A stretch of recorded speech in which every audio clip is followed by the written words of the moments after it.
Today we turn to a saying from the Gospel of Thomas, a text discovered in 1945 that may preserve some of the earliest oral traditions of Jesus' teachings.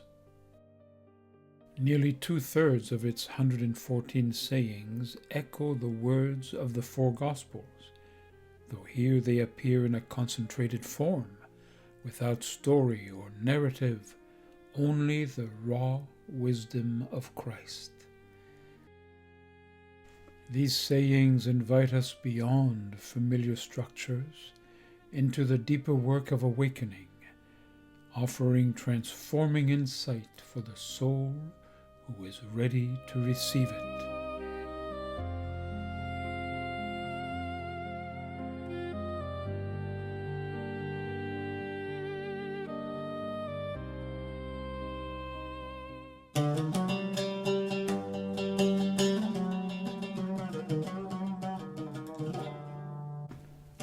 Yeshua said, "The kingdom of the Father is like the woman who carried a jar of flour.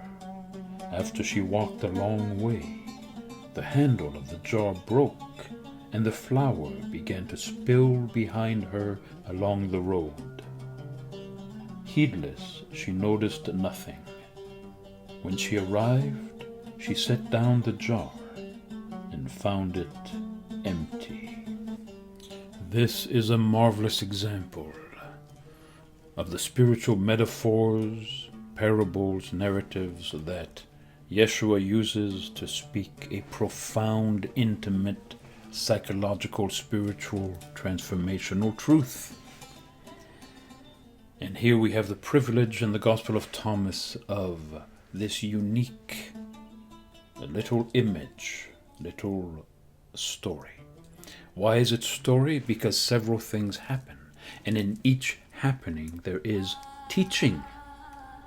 And so it is of that richness that we find in all these glorious ways of timeless sharing, transcending culture, centuries, language, to give us meaning here and now, existentially, personally, even though it is spoken in the 1st century. The kingdom of the Father, this metaphor in itself, representing something that is not what the words are saying, because it is consciousness of divine presence embedded in words like kingdom and Father, source, immediately accessible, at the center of existence, the core of reality, accessible, in fact, seeking communion, in communion with us, though we know it not. A woman who carried a jar of flour. Once again, the most ordinary thing in the world. Somebody doing what people do every day. And in the context of that world, a woman, in the wisdom realms of ancient Hebrew life, women were left out of all the teachings, all the mysteries, all the mystical elements shared among rabbis and disciples, which was the very lifeblood of the Hebrew identity. And yet the woman was not allowed in, not allowed to read the Torah. And now we hear, in the midst of that mindset, the kingdom of the Father is like a woman who.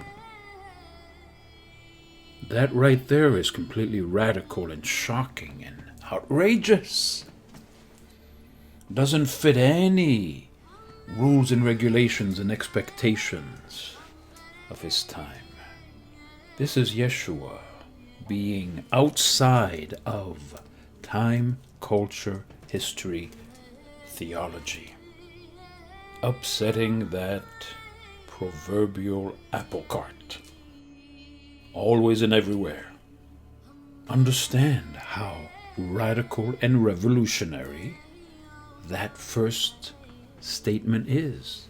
The kingdom of the Father, the ultimate awareness of the I am the one who is, revealed on Mount Sinai to Moses, spiritual father of the chosen people, is like a woman walking down the street with a jar, doing her domestic chores. In a way, this is a manifestation of truly human, truly divine. In the most human, the most divine. After she walked a long way. Now here we enter into our participation of this parable. Walking a long way, living this life, seeking, suffering, discovering, setbacks, getting up again. Life, our life, your life, and especially your life in relation to your spiritual search, your spiritual awakening, your spiritual struggle. A long way, is it not? After she walked a long way, the handle of the jar broke. Just take a moment in your life when something broke. In here, not out there.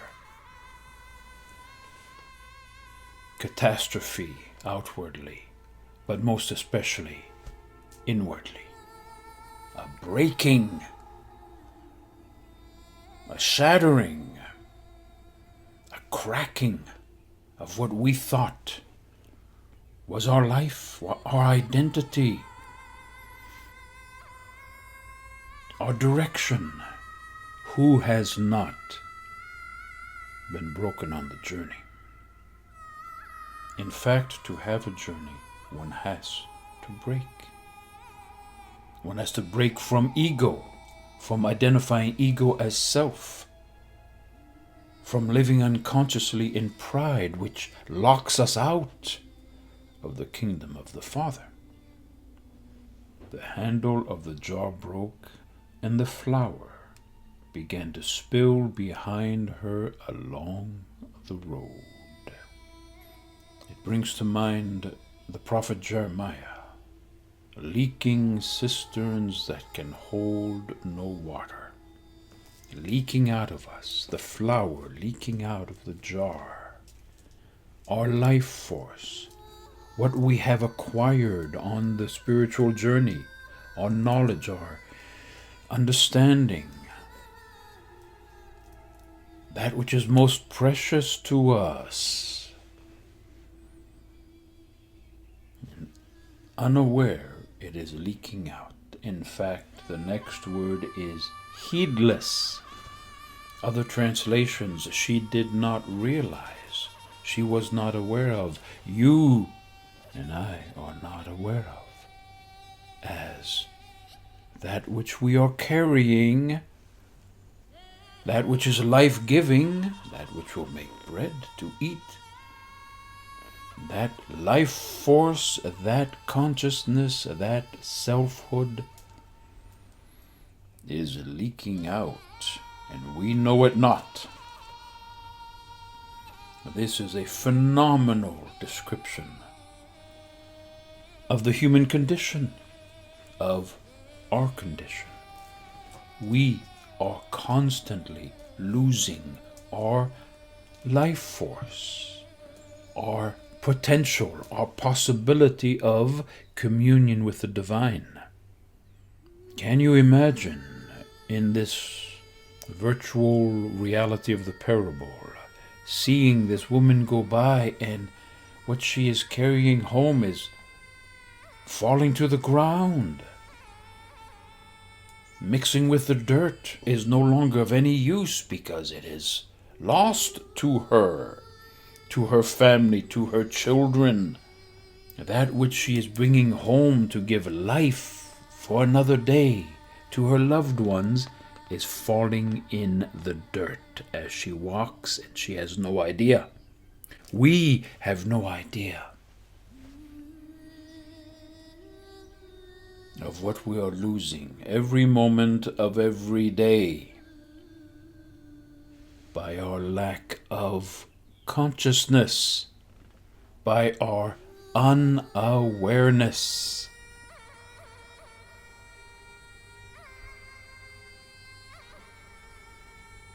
We've made all these efforts, we've acquired the flower, we're taking it home, and we're losing it on the way.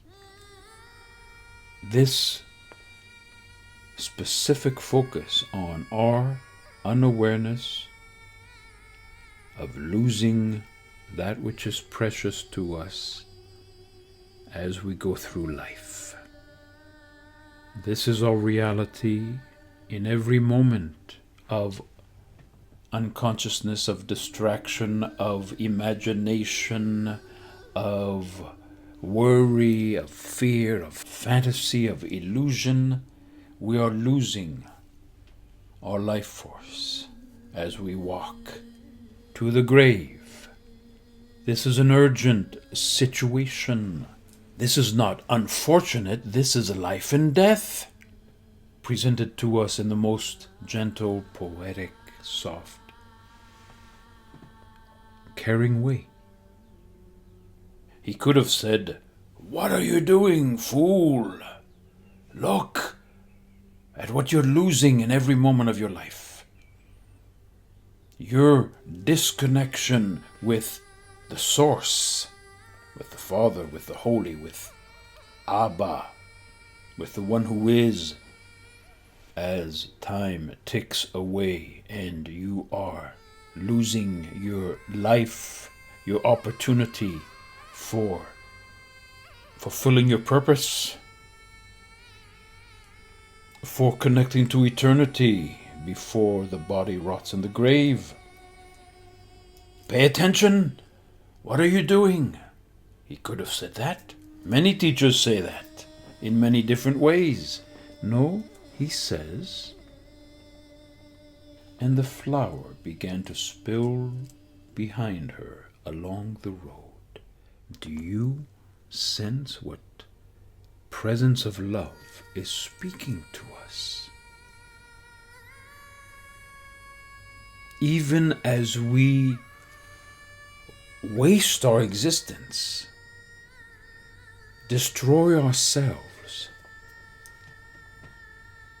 sacrilegiously forget the reality of God, we are being cared for, nurtured, loved.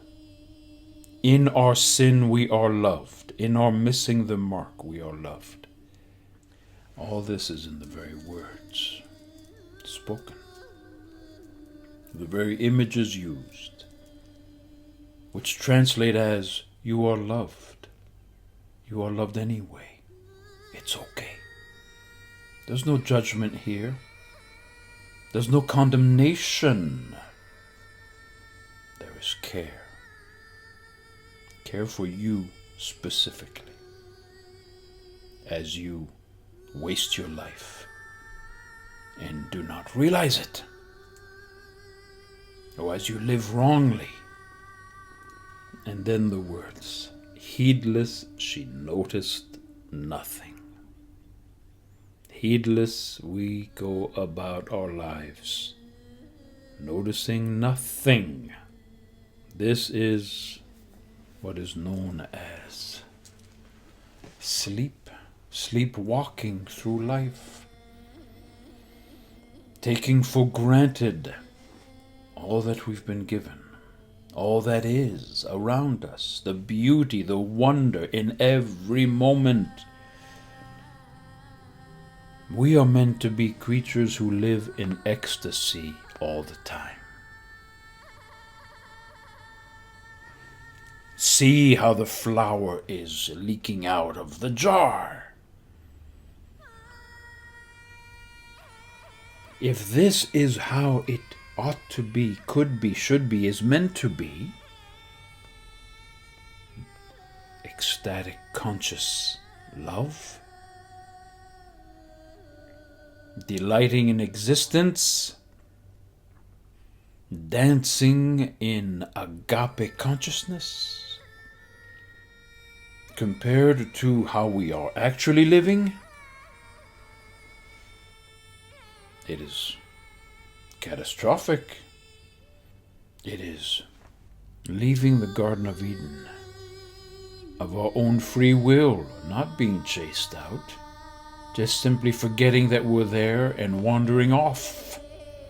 This taking for granted, this familiarity, not valuing the spontaneous wonder and beauty of a person, of a moment in time, of eternity in time.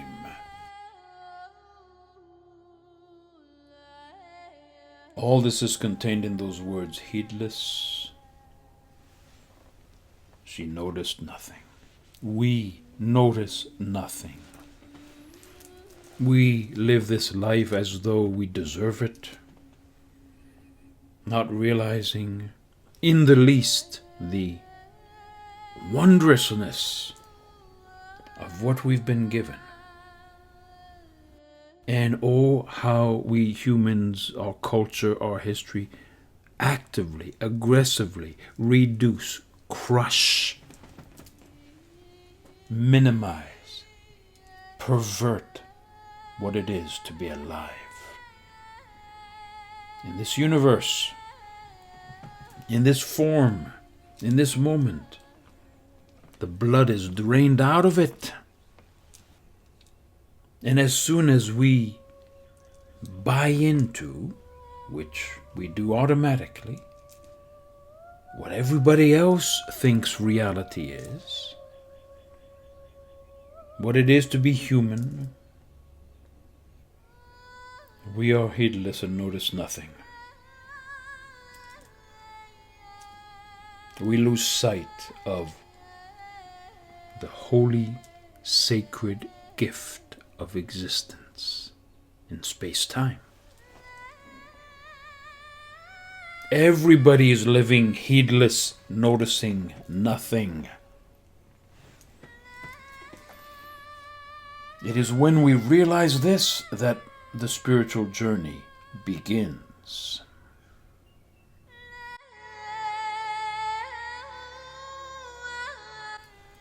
When she arrived, she set down the jar. When she has come home, places the jar on the table, ready to make use of it to feed her family. She found it empty. Empty.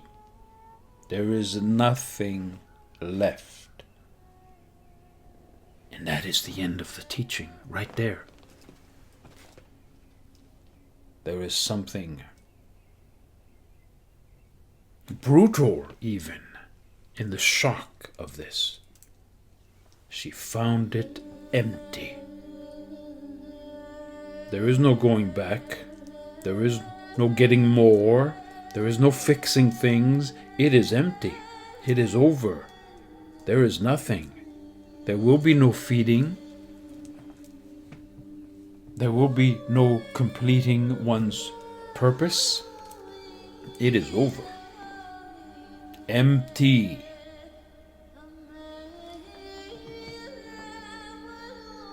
Like the last moments of one's life before leaving this mortal coil. Empty. What was it for? Why? Give me another minute. There is something profoundly tragic in the way this saying, this teaching, this parable ends. And that is a whole teaching right there. finding emptiness, non-being, barrenness, hopelessness. Why?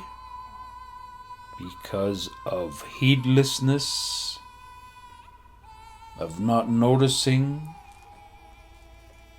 of not caring for it so carefully that even if the handle of the jar breaks, one can preserve the flower. So what is this about? Vigilance! Vigilance, as always. Wake, do not sleep. Be ready, be alert. It is the heartbeat of the teaching of the Messiah behind everything. Prodigal son who comes to himself. Become aware, pay attention. Who would have thought that in the mystery of mysteries, in the holy of holies, as we excavate all the world's teachings and spiritual wonders, we find the pearl, the emerald, the greatest treasure, the secret of secrets? Pay attention, because that implies use your will, focus, unify, become one, become aware. Don't sink into all the imaginary distractions that life, in which we drown in this life. To be attentive, watchman in the night, like a watchman in the night. An ancient teaching going back to the origins of the Hebrew people themselves. This attentiveness means to put all of our mental, physical, emotional faculties on alert, working together, aligned with the moment, and that is how we encounter the one who is. That is how we enter isness. That is how we are born into our true self. Otherwise, we wander through life with whatever precious things we have found, life-giving things, leaking away, disappearing, until we come home and we are empty. This is the kind of nuclear power to be found in the words of Yeshua. This is why this Gospel of Thomas cannot be lightly tossed away as Gnostic or not accepted in the canonical teachings, because it gives us what he seeks to give us in all that he said. In the Garden of Gethsemane, could you not stay awake with me for a little while? Every moment is that moment. Could you not be aware of all that you've been given and by whom and what this is and why? Could you not keep from falling into the abyss of the ego's illusions? A mystic once said, ego is the refusal of reality. Therefore, unawareness, heedlessness, letting it slip away, that's what we do every second when we are not present and aware, in communion, connected, conscious. When we drift off into ego land, The same mystic says, ego is the flower that comes out from the death of love. When we kill love, the result is the ego. So from that image of the flower coming out of the broken jar, we are now at death of love. So paying attention and loving are the same thing. And paying attention and loving and God consciousness are the same thing. And the alternative, which is how we live, is to arrive home empty. Here the Savior is telling us what we must do without telling us. And that is the wonder of parables. He isn't saying do this. He's letting you intuitively understand what you must do to avoid arriving empty.